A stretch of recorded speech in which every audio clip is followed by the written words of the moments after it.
ও সময় বাচ্চায় মারতে পারে না, তখন গিয়া হে কোনো ভাষা শিখতে পারতো না, কারণ এটা হে একটা লায়ক নাই। এর কারণে যেমন আজকের রাত বড় নেক রাত, এই রাত হইল কি মানুষে এবাদতবন্দি করবো, মাহল বনবো। এই রাত যদি আমরা এবাদতবন্দি করতে পারি না, যেটা হাইন হো বাচ্চাগুলোর মধ্যে বেমার হওয়ার কারণে হে মাথর মাহল তাহার বাদেও মা শিখতে পারেন না, ওলা হাইন আজকে রাত্রেও এবাদতুল্লাহ আল্লাহ এই আমরা সব কিছু মুহাইয়া করে দেওয়ার বাদে, প্রস্তুত করিয়া দেওয়ার বাদে, এই লম্হা এবং গুরুত্বপূর্ণ সময় দেওয়ার বাদেও আমরা যদি এই বাদে খেয়াল করি না, তো সেই রকম হইমগিয়া আমরা সময় ভাইয়াও আমরা এবাদতবন্দি করতে পারতাম না। এগুলো বাচ্চাই পারেন না। এখন বাচ্চাও করে আমরা তরবিয়ত দিতাম, গরুর মধ্যে ওলা হাইন একটা মাহল বানাইতাম, আর আমরা নেক্সট যে সময় আজকে রাত্রে পাইছি এই সময়টারে আমরা কাজে লাগাইতাম। আজকের রাত্রের এক ফজিলত হইয়া আমি ওটা শেষ করি নাই।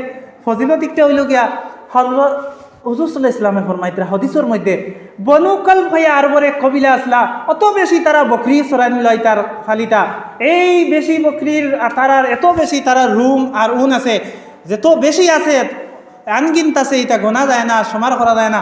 ওলা হাইন আল্লাহ রাব্বুল ইজ্জতে আজকে রাত্রে বন্দা হলরে মাফ করে দেন, গুনাহ থেকে আজাদি ফরমাইন।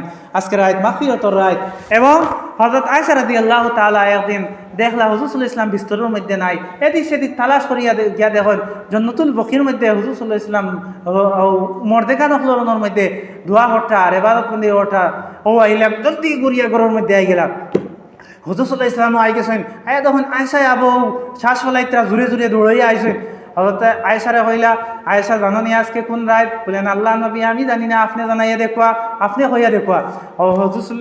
হুজুর সাল্লাল্লাহু আলাইহি ওয়াসাল্লামে হযরত আয়েশারে হইলা, হে আয়েশা, আজকে হইল এমন এক রাত যে রাতকুর মধ্যে আল্লাহ রব্বুল ইজ্জতে বনু কলবর বকরি হলর রুমর মতন আল্লাহ রব্বুল ইজ্জতে বান্দারে মাফ করিয়া দেন। এর লাগে আজকে রাত্রে আমারে তোরা ফুরসত দেও, আমি তোরা ইবাদত বন্দি করি। ও আয়েশা হইলে আজকে ফুরসত আপনার লাগে ইবাদত বন্দি করবা। ও যেমতে আল্লাহ নবী নমাজের মধ্যে লাগলা, আর নমাজ পড়তে পড়তে সৈদ্যাত গেছেন, যেমতে সৈদ্যা পড়তা লাম্পা সৈদ্যা হযরত আয়েশা রাদিয়াল্লাহু তাআলা আনহা তাজ্জুব হয়ে গেছেন, আল্লাহ নবী ইন্তেকাল ফরমাইলেন নাকি কিতানি।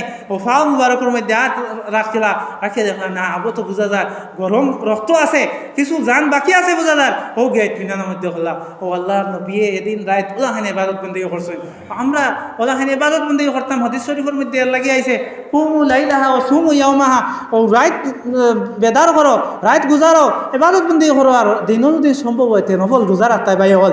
আর রাত এদিন রাত ওজা করি তাহা মোস্তাহাব, গোসল করা মোস্তাহাব। ঠান্ডা ঠান্ডা রয়েছে, আমরা গোসল মোস্তাহাবি তাত লাগিয়া অন্য তকলিফ করার দরকার নাই।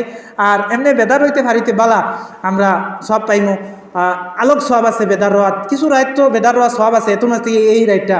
আর ওই লগিয়া যদি আমরা পারি না, যেন ফজরত নমাজ এশার নমাজ জমাতে পড়িলে এনরে আল্লাহ আস্তা রাত বেদারি করা সবর অংশীদারি বানাইলেন। তার কারণে আমরা অক্টারও যাহাতে আমরা জকর্ম।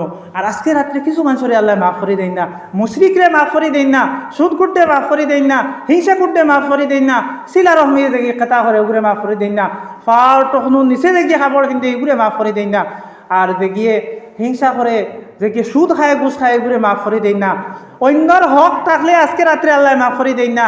অন্যর হক থাকলে কারেন্টর বিল যদি থাকে এগুলো সরকারের হক, এগুলো কয়খন আসন এখন এগুলো তুমি আদায় করতে লাগবো, আর নাই সারার হক একলগে তুমি বুকন করনেওয়ালা হইবা। আল্লাহ রব্বুল ইজ্জতে কিয়ামত এমত অবস্থায় তুমি মরিলাও তাহলে খেয়ার আদায় করতে ভাই। এই দিন হইল গিয়ে ইয়াউমা লা ইয়ানফাউ মালুন ওয়ালা বানুন, না আওলাদ খামা লাগবো না পয়সা দিয়া লইতে পারবা, তোমার সব হেনরে দেওয়া হইব, আর তো সব শেষ হয়ে যাব গে হেনর গুনাহ তোমার উপরে দেওয়া হইব, যাও জাহান্নামে। তুমি দুনিয়ায় থাকতে সময় তার হকরে আনি মারি দিছিলে, এখন তোমার সবরে খাটিয়া দিছি, সব নাই, এখন তুমি গুনাহগার হয়ে গেছে, দুজো যাইতে লাগবে। তার কারণে মানুষের হক থাকলে এইটারে আদায় করতাম। মা বাবা নাফরমানোর দোয়া আজকে কবুল হয় না। আজকে রাত্রে এইটা হইল গিয়া বন্দার হক, বন্দার কাছে মাফ চাইতে লাগে, আর এর বাদে আল্লাহর কাছে মাফ চাইলে আল্লাহ গুনাহ কবিরা মাফ করে দেয়, আমাল দ্বারা গুনাহ সগাই মাফ হয়। আল্লাহ রব্বুল ইজ্জতে বন্দার হক আদায় করা, গুনাহ কবিরা তাই তওবা করা এবং সগীরা আমাল দ্বারা মাফ করা নিয়ে আল্লাহ রব্বুল ইজ্জতে আমরা তৌফিক দেখুয়া। আজকের রাত হইল বিশেষ আমাল করা, জিকির আজকার করা, দোয়া দুরুদ করতাম। আল্লাহ আমরা দেখছি ক্যাবিনেটও যদি না খেয়ে প্রস্তাব গ্রহণ করে বিপক্ষ ফাটি দেশ দিয়ে এই সাতটা চিৎকার করিয়া একবারে তারা বেঞ্চের উপরে পর্যন্ত ছড়ি দেয়। আজকে রাত আল্লাহ 1 বছর বাজেট বানাইতরা, আজকে হয়তো কিবান তুমি আগামী বছর বাঁচতাই নাই, মাথানো কিবান মারা যাইবে, আল্লাহ এই কথা লিস্টের মধ্যে লেগে লাইতরা। আমরা রিবাই দিয়া তোমার খেয়াল নাই, আমরাও তো আজাদ হিসাবে চলিয়ার। এখানে বাজেট আজকে বনের দোয়া করি, আল্লাহ চিৎকার দিয়া ওই লগিয়া দোয়া করিয়া মদত মাঙ্গিয়া সাহায্য চাইয়া, হে আল্লাহ আমার এই একটা বছর জিন্দগি একটার নির্ধারিত করবায় এইটার মধ্যে কল্যাণ দেও, মঙ্গল দেও, বালা করবার তৌফিক দেও, নেক হায়াত দেও, নেক মাল দেও, নেক আওলাদ দেও। একটা দোয়া করি তো আল্লাহ রব্বুল ইজ্জতে একটার মধ্যে বালা কিছু লেখবা। ও আমরা ও সমস্ত আমল করতাম, ও রাইত সম্পর্কে আর কিছু যদি আমার সামনে আইলো ও সমস্ত হয়ে দিলাম আমরা বুঝছি নিবা যে আমরা বুঝাইছি নি। আল্লাহ রব্বুল ইজ্জতে আমরা বুঝার আমলের তৌফিক দান হরকা। আর এখন আজানের সময় হয়ে গেছে, আপনারা নামাজও পড়িবা। আর এর বাদে আপনার যে ইমাম সাহেব আছেন মসজিদও আপনারা দোয়া হইব, নামাজ হইব, ইমাম সাহেব কান বয়ান করলে করবা। আমারে কইসলে আমি আমার আর কামল লাগে আমি তো দরবারের মধ্যে হাজিরি দিলাইছি। আল্লাহ রব্বুল ইজ্জতে আওয়া খোয়া সারা কবুল হরকা। ওয়া আখির দাওয়ানা আনিল হামদুলিল্লাহি রাব্বিল আলামিন।